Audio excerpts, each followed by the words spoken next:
हमारा YouTube channel आप जरूर सब्सक्राइब करें, जिसका नाम है आनंद पिंपलकर्स आनंदी वास्तु। हमारे वीडियोस लाइक कीजिए, शेयर कीजिए और सबसे महत्वपूर्ण बेल आइकॉन क्लिक कीजिए। नमस्कार, मैं रचना। आनंदी वास्तु इस कार्यक्रम में आपका फिर से एक बार स्वागत है। फिर से मिलेंगे वास्तु विशेषज्ञ ज्योतिर्विद आनंद पिंपलकर जी से। सर, प्रवेश द्वार दिशा के अनुसार बदलता है, तो उसी प्रकार क्या गणेश जी का स्वरूप भी बदलता है? हाँ, बिल्कुल बदलता है। प्रत्येक दिशा की अलग अलग देवता होती है। और आपको मालूम है गणेश जी के कितने प्रकार हैं? मालूम है आपको? आप मुझे बताइए, गणेश जी के कितने प्रकार है? क्या आपको मालूम है गणेश जी के कितने प्रकार है? बोलिए। 4, 8, 10, 12? गलत। गणेश जी के कुल 32 प्रकार है। ओह अच्छा। जी। और हर दिशा के अलग अलग भाग करने के बाद हाँ, हर एक भाग के गणेश जी के स्वरूप अलग अलग है। अच्छा। हमें उतनी गहराई में नहीं जाना, क्योंकि अगर हम गहराई में जाएंगे तो हमें उतनी ही गहराई से सोच के वो चीज करनी पड़ती है। तो फिलहाल हम सिर्फ 8 दिशाओं के बारे में सोचते हैं। 8 दिशाओं के बारे में ही सोचेंगे, उनके प्रकार के बारे में नहीं। हाँ। क्योंकि शास्त्रकारों ने उसे भी मान्यता दी है। सबसे महत्वपूर्ण बात की पूर्वाभिमुख वास्तु अगर है। अब मुझे आपको दिशाओं के बारे में भी बताना है, लेकिन वो हम अगले भाग में देखेंगे। चलेगा। दिशाओं में हम अगर पूर्व की बात करें तो उसमें भी 2 उपदिशाएं आती है। ईशान्य, आग्नेय। बराबर। मतलब पूरब की ओर जहां से सूरज उगता है वो है पूर्व दिशा। हाँ। आप अगर उस तरफ मुंह करके खड़े हैं तो आपके घर का दरवाजा पूर्वाभिमुख हो गया। बाएं हाथ की जो दिशा आती है वो है ईशान्य और दाएं हाथ की जो दिशा है वो है आग्नेय। ठीक है, यह बहुत सीधा सरल है। पूर्व की ओर उगते सूरज का प्रतिनिधित्व या प्रतिबिंबित्व है, और इसलिए साधा दगड़ूशेठ हलवाई का गणपति जिसे सब जानते हैं, वो साधे गणेश जी जो कि सर्वांग सुंदर, शास्त्र शुद्ध, ऐसे गणेश जी लगाने चाहिए जो अभय मुद्रा में है, जिसके एक हाथ में लड्डू है, नागपाश है, अंकुश है, मूषक सामने है। ऐसा ईशान्य की तरफ जब आप गणेश जी लगाते हो तो उनका जो पीतांबर है वो नीले रंग का होना चाहिए। हरा रंग का भी चलेगा, या फिर उसकी बैकग्राउंड नीली या हरी रंग की होनी चाहिए। अच्छा। क्योंकि ईशान्य दिशा का प्रतिनिधित्व बुध करता है और बुध का रंग हरा है, इसलिए पूर्व मध्य से देखो तो सूरज का प्रतिनिधित्व करता है, इसलिए पीतांबर पीले रंग का सूरज का प्रतिनिधित्व है, इसलिए पीले रंग का या लाल रंग का या केशरी रंग का। वही जब आप आग्नेय दिशा में आते हो, अर्थात अग्नि तत्व, पार्थिव अग्नि तत्व और गणेश जी, इनका घनिष्ठ संबंध है। क्योंकि मूलतः गणेश जी को अग्नि स्वरूप दिया गया है और अग्नि तत्व का रंग गहरा लाल है। जी बिल्कुल। और इसलिए सिंदूर रंग के गणेश जी जो है, सिंदूर चर्चित कहते हैं, हम सिंदूर वर्णी कहते हैं इसे। तो ऑरेंज कलर का या सिंगल कलर गणेश जी का जो ऑरेंज कलर है उसे सिंदूर गणपति कहते हैं। उसे हमें अग्नेय दिशा में लगाना है। मगर सर, अगर किसी को नहीं मिला लाल या सिंदूरी ऐसे कैसे कलर होगा? का? क्यों नहीं मिलेगा? हम आजकल देखते हैं कि इंटरनेट की व्याप्ति इतनी है, आपने इंटरनेट पर अगर डाला कि ऑरेंज कलर का गणपति, तो मिलेगा। आप उसे प्रिंट करो, उसे लैमिनेट करो, उसे फ्रेम करो और वो लगाओ। अच्छा। नहीं होगा ऐसा क्या है? समस्त ब्रह्मांड में असंभव नहीं, ऐसा कुछ भी नहीं है। हमें उसे संभव करना है। और इसी तरह से सिंदूरी गणेश जी को अग्नेय कोने में लगाना है।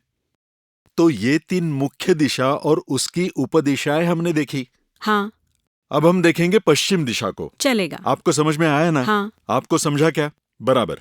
अब हम चलेंगे पश्चिम दिशा की ओर। अब पश्चिम दिशा का पश्चिम मध्य दरवाजा शनि का कारक माना गया है। तथागत पश्चिम दिशा ये देवी तत्व को अनुकूल मानी गई है। अच्छा। जिस घर में स्त्री का सम्मान होता है उसके पैरों की लक्ष्मी ऊर्जित रहती है।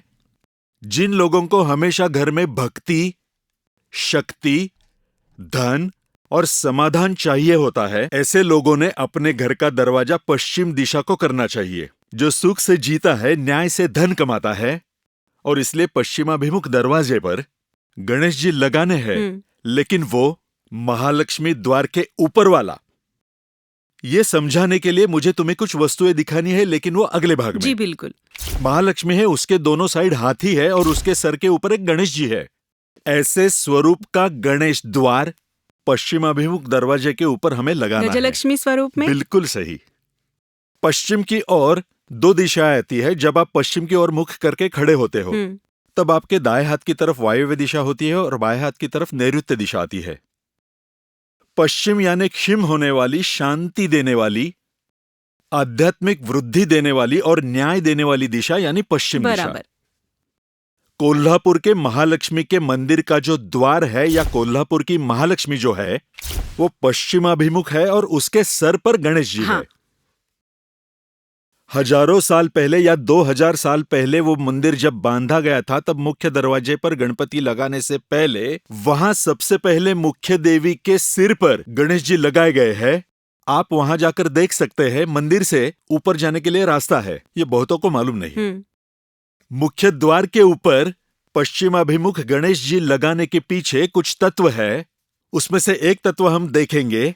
नैऋत्य दिशा अगर होगी तो वो दिशा को जड़त्व निर्माण करने वाली दिशा माना गया है। हाँ। बराबर। वायव्य यानी वायु यानी कि हल्का होना। बराबर। पश्चिम यानी क्षिम यानी शांतता आई और निरुति यानी जड़त्व हुआ। तो जड़त्व यानी क्या? जड़त्व कैसे निर्माण करें? तो हाथी वजनदार हो गए।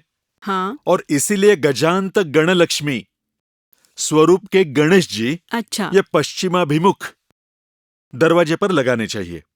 समझिए आप? बराबर। यानी पश्चिम मध्य दिशा में लक्ष्मी जी के सर पर स्थानापन्न किए जाने वाले गणेश जी। बराबर। नैऋत्य की ओर गजांत गणेश जी यानी हाथी से जड़त्व प्राप्त हुए गणेश जी। हाँ। और पश्चिम वायव्य को साधे गणेश जी। अच्छा। दगड़ू शेठ हलवाई के गणेश जी। या फिर आप गजांत लक्ष्मी के गणेश जी लगाएंगे तो भी चलेगा, लेकिन अगर सिंपल गणेश जी लगाए तो उनका पीतांबर वो संभवतः पीले रंग का होना चाहिए। सादे गणेश जी लगाए तो भी चलेगा, गजलक्ष्मी लगाए तो भी चलेगा।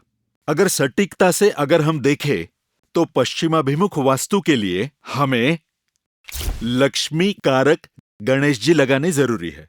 जी बिल्कुल। लेकिन सर, जो हम गणेश जी लगाने वाले हैं पूर्वाभिमुख या पश्चिमाभिमुख प्रवेश द्वार पर, वो फ्रेम स्वरूप में या फोटो स्वरूप में या मूर्ति स्वरूप में चाहिए? मूर्ति स्वरूप में तो निषेध है।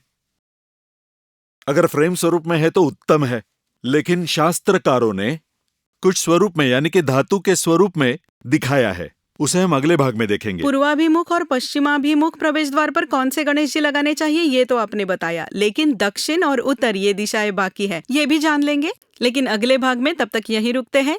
नमस्कार।